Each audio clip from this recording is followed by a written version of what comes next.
Hello everyone, good evening.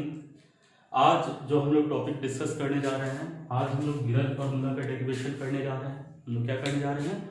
Mirror formula. और mirror formula जो हम लोग डिराइव करेंगे, उसके लिए मिरर के लिए 3 कंडीशन में हम डिराइव करेंगे। कॉनकेव मिरर के लिए 2 कंडीशन होगा, एक रियल इमेज और एक वर्चुअल इमेज कंडीशन में। और कॉन्वेक्स के लिए एक होगा, एक ही उसमें इमेज ही बनता है, वर्चुअल। तो फर्स्ट आज जो हम डिराइव करेंगे रियल इमेज के लिए, और वो मिरर कैसा होगा? Concave. Concave mirror, real image. तो चलिए कॉनकेव मिरर बना लेते हैं हम लोग।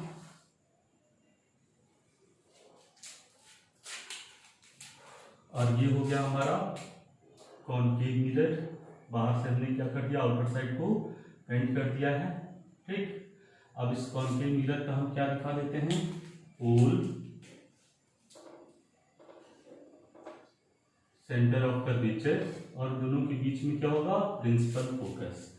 अच्छा, रियल इमेज कॉनकेव मिरर की कंडीशन में किस कंडीशन में बनता है? जब ऑब्जेक्ट को हम प्रिंसिपल फोकस से इनफाइनाइट के बीच में, प्रिंसिपल फोकस पर या प्रिंसिपल फोकस से इनफाइनाइट के बीच में कहीं भी रखें, तो इस कंडीशन में हमारा जो इमेज बनता है वो कैसा होता है? रियल होता है।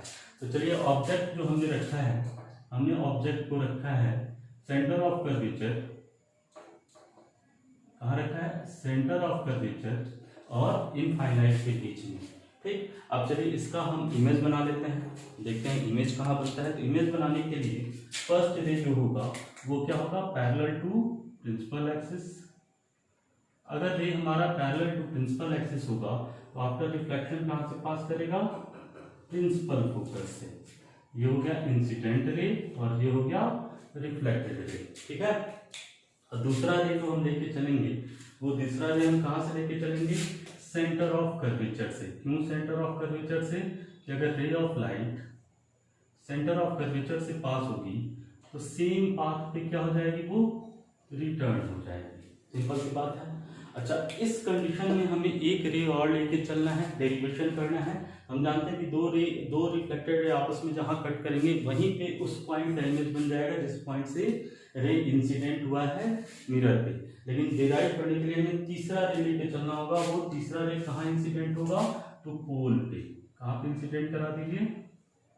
पोल पे। अगर पोल पे इंसिडेंट हो रहा है तो ये एंगल आई और इतने ही एंगल आर पे हमारा रे निकल जाएगा, ठीक, रिफ्लेक्ट हो जाएगा। जिस पॉइंट पे तीनों कट कर रहे हैं वहां से एक सीधी रेखा, एक स्ट्रेट लाइन ड्रॉ कर दीजिए। कहां तक?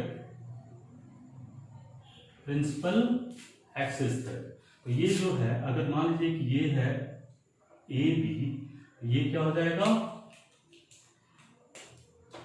ए डैश बी। ये हमारा इमेज हो गया। ए बी हमारा ऑब्जेक्ट है और ए डैश बी डैश हमारा इमेज है। सिंपल सी बात है। तो चलिए अब स्टार्ट करते हैं। कंस्ट्रक्शन पार्ट हमारा जो था डेरिवेशन करने के लिए वो ओवर, ये कंस्ट्रक्शन पार्ट है। और अब हम स्टार्ट करेंगे डेरिवेशन। डेरिवेशन स्टार्ट करेंगे। अब इसके लिए आपको करना क्या है? सब डेरिवेशन, तीनों डेरिवेशन जो हम लोग करेंगे मिरर में, वो एक ही जैसा होगा। लेंस में भी जो डेरिवेशन करेंगे वो भी ऐसे ही होगा जैसे अभी हम करने जा रहे हैं। तो पहले हम रियल इमेज कंडीशन में डेरिवेशन करने जा रहे हैं। इसके लिए आपको 2 पॉइंट ध्यान में रखने हैं। एक ध्यान में रखना है सेंटर ऑफ कर्वेचर और एक ध्यान में रखना है पोल। तो सबसे पहले हम ये कैसे ध्यान में रखना है, चलिए बताते हैं। सबसे पहले हम दिखाते हैं सेंटर ऑफ कर्वेचर को। इस सेंटर ऑफ कर्वेचर से देखिए कि ऑब्जेक्ट जो है ए बी, कोई ट्राइंगल बना रहा है क्या? तो हाँ, एक ट्राइंगल बन रहा है ए बी और सी। एक ट्राइंगल बन रहा है, कौन सा? A B C. अच्छा, ये कैसा ट्राइंगल है? तो राइट एंगल ट्राइंगल है। अच्छा, इसी सेंटर ऑफ कर्वेचर से देखिए इमेज भी एक ट्राइंगल बना रहा है, A dash B dash C, and triangle A dash B dash C. अच्छा, इन दोनों ट्राइंगल के बारे में देखिए, ये एंगल और ये एंगल आपस में बराबर होंगे। मैथ में आपने पढ़ रखा है। ये 90 डिग्री, ये 90 डिग्री, दो एक एंगल ये बराबर हो गया, एक एंगल यानी दो एंगल दोनों ट्राइंगल के आपस में बराबर हो गए तो तीसरा एंगल अपने आप क्या हो जाएगा? इक्वल हो जाएगा। जब तीनों एंगल आपस में इक्वल होगा तो हम लिख सकते हैं कि triangle A B C and triangle A dash B dash C are similar triangle, similar triangle. Simple सी बात है। अगर ये सिमिलर होगा इस ट्राइंगल का, बड़े वाले इस ट्राइंगल का ऑब्जेक्ट के साथ जो ट्राइंगल बन रहा है उस ट्राइंगल का परपेंडिकुलर क्या होगा, परपेंडिकुलर इसका क्या है ए बी अपॉन इस ट्राइंगल का परपेंडिकुलर लिख सकते हैं हम A dash B dash is equal to इस ट्राइंगल का बेस बी सी अपॉन इस ट्राइंगल का बेस बी डैश सी लिख सकते हैं। A B upon A dash B dash बराबर B C upon B dash C. ये हो गया इक्वेशन नंबर 1। ये किसके साथ देखा हमने, सी के साथ, सेंटर ऑफ कर्वेचर के साथ। दूसरा पॉइंट हमने क्या कहा था, पोल पी के साथ। देखिए पी के साथ ऑब्जेक्ट जो है एक ट्रायंगल बना रहे हैं A B P, triangle A B P. अच्छा इमेज भी एक ट्रायंगल बना रहा है and triangle A dash B dash P, A dash B dash P.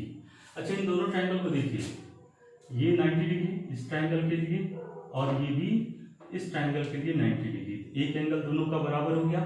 अच्छा एंगल आई और एंगल आर ये भी आपस में बराबर होंगे, ये भी एंगल बराबर हो गया। तो तीसरा एंगल अपने आप, थर्ड एंगल अपने आप क्या हो जाएगा, दोनों ट्रायंगल का इक्वल हो जाएगा। तो ये दोनों ट्रायंगल क्या है, इनके लिए भी लिख देते हैं सिमिलर है, सिमिलर ट्रायंगल। इस कंडीशन में इसका परपेंडिकुलर अपॉन इसका परपेंडिकुलर बराबर इसका बेस क्या होगा पीबी अपॉन इसका बेस पी बी डैश। ठीक, ये हो गया इक्वेशन नंबर 2। लगभग आपने 90% डेरिवेशन कर लिया।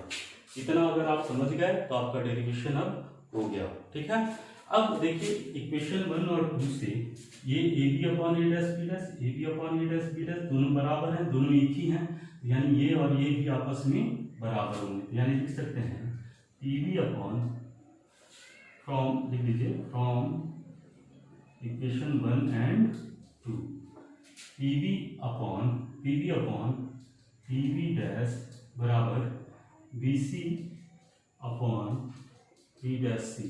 इसको लिखिए इक्वेशन नंबर 3। ठीक है।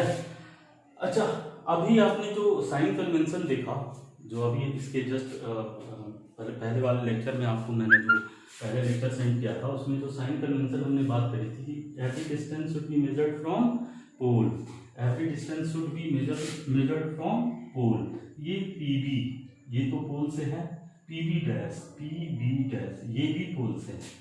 अब बात करते हैं हम बी सी की, बी सी ये पोल से नहीं है, तो हमें क्या करना होगा, इस बी सी को, ये जो बी सी है इसको हमें बी सी को पोल से कन्वर्ट करना होगा। ये डिस्टेंस हमें चाहिए। हम क्या करें, ये टोटल डिस्टेंस ले लें, उसमें से इतना डिस्टेंस अगर माइनस कर दें, ध्यान से देखिएगा, हमें ये डिस्टेंस चाहिए, हमने टोटल डिस्टेंस लिया, उसमें से इतना हमने क्या कर दिया, माइनस कर दिया। तो टोटल डिस्टेंस लिया, टोटल डिस्टेंस कितना था पीबी और उसमें से माइनस कितना कर दिया पीसी, पीबी माइनस पीसी, तो हमारे पास क्या बचा बीसी।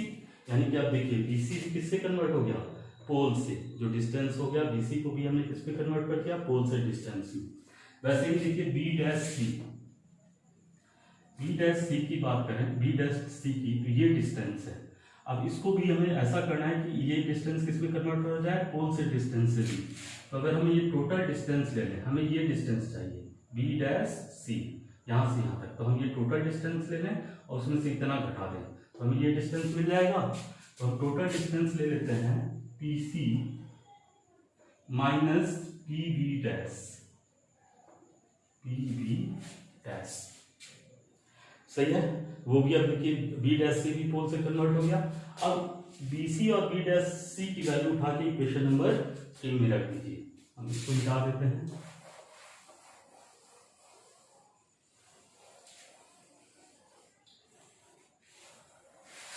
ठीक, BC और B डैश C की वैल्यू उठा के हम किसमें लिखते हैं, इक्वेशन नंबर 3 में।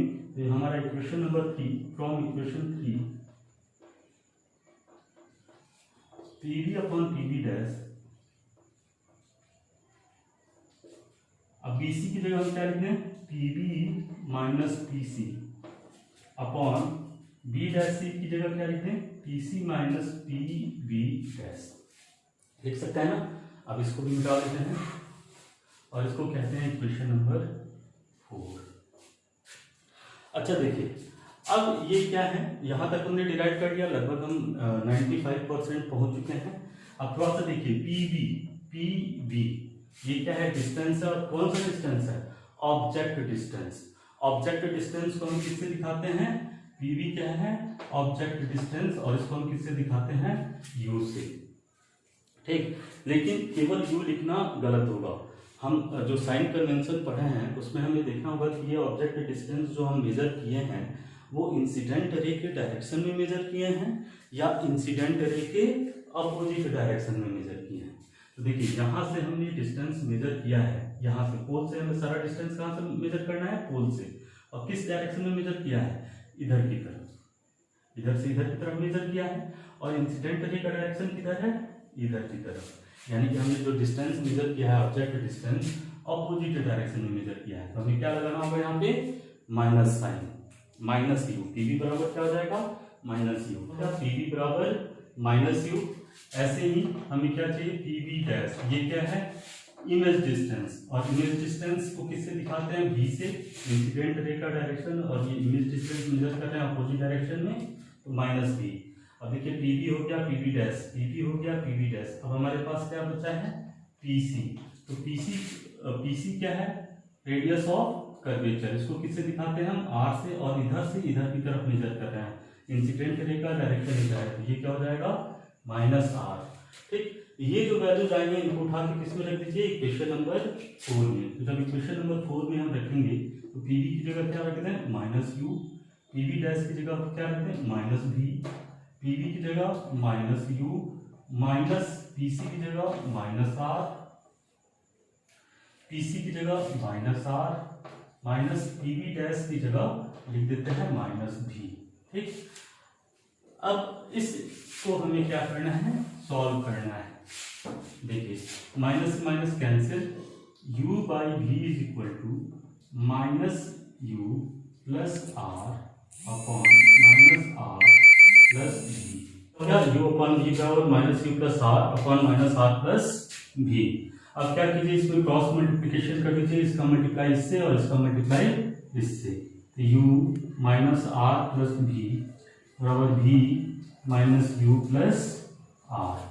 तो ये क्या हो जाएगा, माइनस UR प्लस UV बराबर माइनस UV प्लस VR।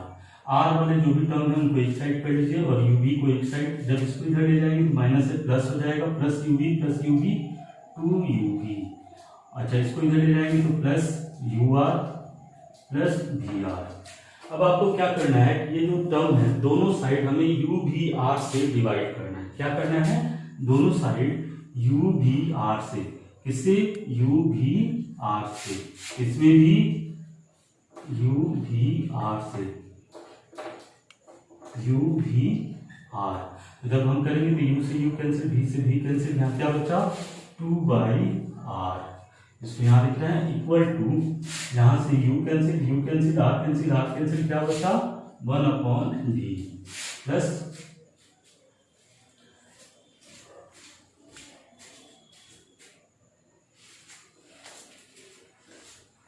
अब यहाँ लिखिए प्लस, यहाँ लिखिए V से V कैंसिल, R से R कैंसिल, क्या बचा, 1/U। ठीक, अच्छा, एक चीज आप जानते हैं कि F बराबर R/2, 1/F बराबर 2/R। तो 2/R की जगह क्या रख दीजिए, 1/F प्लस ये हो गया आपका लीडर फॉर्मूला जो आपको डिराइव करना था। अब आगे की जो अगला जो है वर्चुअल इमेज के लिए, उसको देखेंगे हम लोग अगले लेक्चर में।